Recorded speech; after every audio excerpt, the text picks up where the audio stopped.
Dear listener, this story reveals that a soul cannot survive by only reflecting the voices of others. It must someday tremble with its own truth. It shows how many of us lose ourselves by trying to meet expectations, becoming echoes of what others want instead of expressions of who we truly are. It teaches that life, like art, is not meant to be flawless, but honest, that the deepest freedom begins when we stop performing for approval and start speaking, loving, and existing from our own imperfect, authentic core. The girl who wanted to be an echo. Sophie had a voice like clear water. From the time she was a little girl, everyone told her she was talented. She could hit the highest notes with ease. She could mimic the famous pop stars on the radio perfectly. If she heard a jazz singer, she became a jazz singer. If she heard an opera soprano, she sounded like an opera soprano. She was a musical chameleon. By the time she was 20, Sophie was a student at a prestigious music conservatory in the city. Her life was a series of auditions, rehearsals, and competitions. But lately, the music had stopped feeling like joy and started feeling like a cage. The problem was that Sophie didn't know who she was. She was an expert at copying others. When she sang, she was always asking herself, "Do I sound like Adele? Do I sound like the girl who won last year? Is this what the judges want?" She had become an echo, repeating sounds that already existed. One Monday morning, during a very important solo class, Sophie opened her mouth to sing a famous aria. She took a deep breath, prepared her diaphragm, and nothing happened. No sound came out. Her throat felt tight, like a knot in a rope. She tried again. Silence. Her teacher, a strict man with glasses, frowned. "Sophie, we are waiting." But Sophie couldn't speak. Panic rose in her chest. She grabbed her bag and ran out of the room, tears stinging her eyes. She went to 3 doctors. They checked her vocal cords. They looked down her throat with cameras. "There is nothing physically wrong," they all said. "It is stress. You need to rest." But Sophie knew it wasn't just stress. It was emptiness.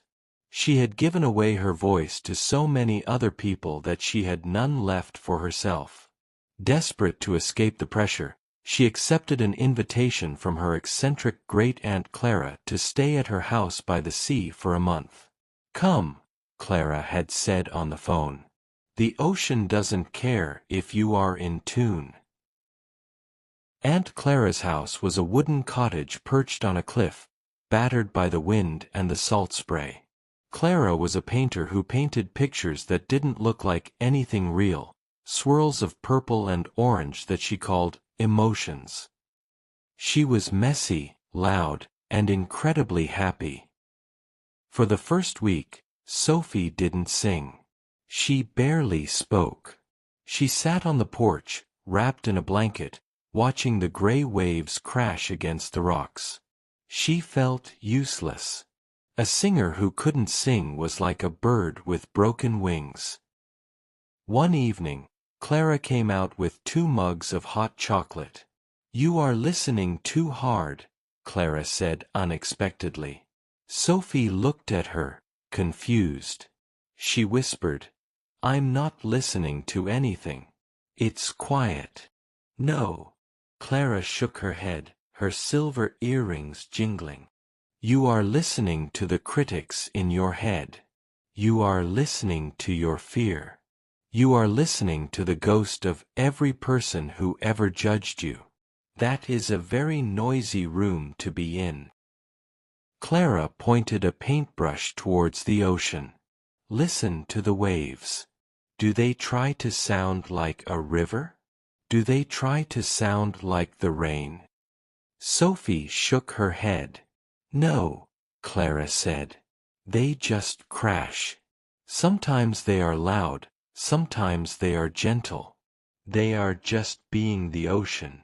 They are authentic. I don't have an authentic voice, Sophie whispered, her voice raspy and weak. I'm just a copy. Rubbish, Clara laughed.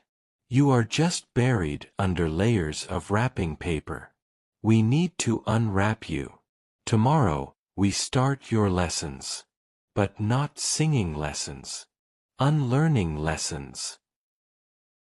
The next morning, Clara took Sophie to a secluded beach. The wind was howling. Okay, Clara shouted over the wind. I want you to make an ugly sound. Sophie stared at her. What? You heard me, Clara yelled. Sing the ugliest, most broken, terrible note you can imagine. Scream like a seagull. Groan like a dying cow. Do it. Sophie was horrified. Her whole life, she had been trained to make beautiful sounds. To be perfect. To be polished. I can't, she mouthed. Yes, you can. Clara danced on the sand. Stop trying to be a princess. Be a monster. Let it out. Sophie felt a sudden surge of frustration. She was angry at her teacher, angry at the doctors, angry at herself. She opened her mouth and let out a strangled, harsh scream. It sounded terrible. It cracked. It wavered. Good. Clara cheered. Again. Louder. Make it worse. Sophie screamed again. This time, she didn't care about the pitch. She didn't care about the tone. She just pushed the sound out of her body. She growled. She shouted. She made noises that would have horrified her professors. And a strange thing happened. As she made these ugly sounds, the knot in her throat began to loosen. She realized that for years she had been holding her voice back, afraid of making a mistake. By trying to be perfect, she had strangled her own instrument. Perfection is a mask, Clara told her later, as they walked back to the house. It is a shield we use to protect ourselves. We think, if I am perfect, no one can hurt me. But art is not about being safe. Art is about bleeding. It is about showing your cracks. The most beautiful voices in the world are not the perfect ones. They are the ones that have a little gravel, a little pain, a little life in them. Sophie spent the next 2 weeks making noise. She howled with the wind. She hummed low notes against the vibration of the wooden floor. She stopped trying to sound like a soprano and started exploring the strange, deep, and sometimes rough textures of her own natural voice. She found that her true voice was lower than she thought. It was darker, richer, and far more powerful. One afternoon, sitting in the living room, Sophie started to hum a melody. It wasn't a song she had heard on the radio. It wasn't Mozart or Puccini. It was a simple melancholic tune that rose and fell like the waves outside. Clara, who was painting in the corner, stopped. She didn't say anything. She just listened. Sophie closed her eyes. She didn't think about her breath support. She didn't think about the audience. She just let the feeling in her heart, the sadness of the last few months, the joy of the ocean, the relief of freedom, flow out of her mouth. The song built up. Her voice cracked on a high note, a tiny break in the sound. In the past, she would have stopped and apologized. Now, she leaned into the crack. She let the emotion pour through it. It was raw. It was real. It was hers. When she finished, there was a long silence. That, Clara said softly, wiping a smudge of blue paint from her cheek, was not an echo. That was a voice. Sophie returned to the conservatory a month later. The first time she stood on stage, the fear was still there. It was an old friend now, not a master. When she opened her mouth to sing, she didn't try to be the perfect student. She didn't try to sound like the recording. She sang the song she had written by the ocean. She sang with her new, dark, rich voice. She let her voice break with emotion.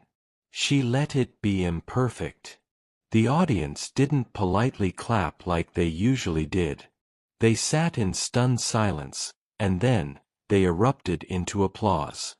But Sophie realized that the applause didn't matter as much as it used to. She had learned the most important lesson of all. The world didn't need another copy of someone else. It didn't need another perfect echo. It needed Sophie. It needed her unique vibration, her specific story, and her honest, imperfect song. She was no longer singing to be liked. She was singing to be known. And that made all the difference. Dear listener, I hope this story leaves you with the gentle reminder that you don't have to be perfect to be worthy, and you don't have to sound like anyone else to be enough. May you trust the quiet, unrepeatable voice within you, even if it trembles, even if it cracks, and may you someday let yourself live not as an echo of expectations, but as the beautiful, honest song only you can offer the world.